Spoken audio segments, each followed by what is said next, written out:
그날 밤 왕은 미친 사람처럼 궁궐을 뒤졌습니다.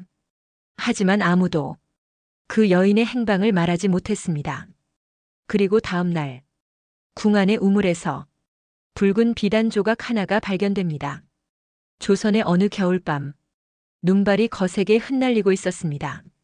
쏴아! 차가운 바람 속에서 왕은 급하게 누군가의 이름을 부릅니다. 연화야. 하지만 대답은 들리지 않았습니다. 왕의 얼굴엔 초조함과 분노가 뒤섞여 있었습니다. 옆에 있던 내관이 조심스럽게 말합니다. 전하 아직 찾고 있사옵니다. 왕이 소리칩니다. 찾으란 말이다. 궁을 전부 뒤져서라도 찾아내라. 궁녀들과 내관들은 겁에 질린 채 사방으로 뛰어갑니다. 연화는 평범한 궁녀였습니다. 하지만 왕은 이상할 정도로 그녀를 아꼈습니다. 왕은 힘든 일이 있을 때마다 몰래 그녀를 불렀습니다. 어느 날 밤 연화가 조용히 차를 올리자 왕이 피곤한 목소리로 말합니다. 사람들은 내가 모든 걸 가진 줄 안다. 연화는 고개를 숙인 채 듣고 있었습니다. 왕이 씁쓸하게 웃습니다. 하지만 이 궁궐엔 내 편이 아무도 없구나. 잠시 침묵이 흐릅니다. 그리고 연화가 조심스럽게 말합니다. 전하께서 너무 외로우신 듯 하옵니다. 왕의 눈빛이 흔들립니다. 그 말을 해준 사람은 오랫동안 아무도 없었기 때문입니다. 그날 이후 왕은 점점 더 자주 연화를 찾았습니다. 궁 안에서는 수군거림이 시작됩니다. 전하께서 그 궁녀를 총애하신다더라. 큰일 날 소리 하지 마라. 특히 중전의 표정이 점점 차가워졌습니다. 어느 늦은 밤 중전의 처소 상궁 하나가 조심스럽게 말합니다. 마마 요즘 전하께서 그 궁녀를 자주 부르신다 하옵니다. 중전의 손이 멈춥니다. 이름이 무엇이냐? 연화라 하옵니다. 잠시 정적.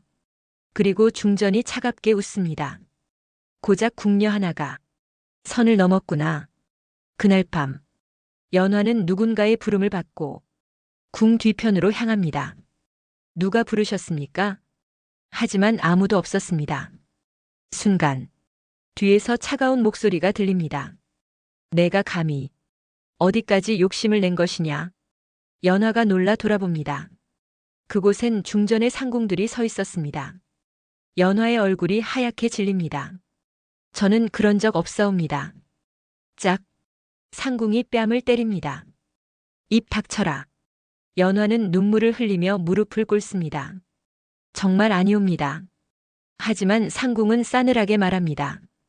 궁에서 사랑받는 궁녀의 끝이 어떤지 모르느냐.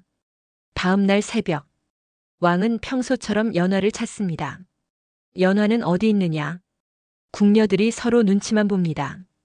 아직 나오지 않았사옵니다. 왕의 표정이 굳어집니다. 당장 찾아라. 하지만 시간이 지나도 연화는 나타나지 않았습니다. 왕은 직접 궁을 돌아다니기 시작합니다. 연화야. 눈 내리는 궁궐 안에 왕의 목소리만 울려 퍼졌습니다. 그리고 그날 밤 궁 안우물 근처에서 붉은 비단 조각 하나가 발견됩니다. 내관이 떨리는 목소리로 말합니다. 전하. 왕은 천천히 비단을 받아듭니다. 그 순간 왕의 손이 떨리기 시작합니다. 그 비단은 연화가 늘 입던 옷의 일부였습니다. 왕이 낮게 묻습니다. 누가 한 것이냐? 아무도 대답하지 못했습니다. 궁 안은 죽은 듯 조용했습니다. 며칠 뒤 궁에서는 이상한 소문이 돌기 시작합니다. 연화라는 궁녀는 원래 존재하지 않았던 것처럼 기록에서 사라졌다더라. 이름도 흔적도 모두 지워졌다는 겁니다.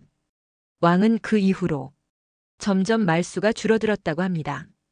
그리고 비 오는 날이면 혼자 우물 근처를 오래 바라봤다고 전해집니다. 훗날 한 늙은 궁녀가 이렇게 말했다고 합니다. 궁궐에서 가장 무서운 건 칼이 아닙니다. 사람의 질투와 침묵이지요. 그리고 지금도 사람들은 묻습니다. 그날 밤 연화에게는 정말 무슨 일이 있었던 걸까요? 그리고 왕은 끝까지 진실을 알고 있었던 걸까요?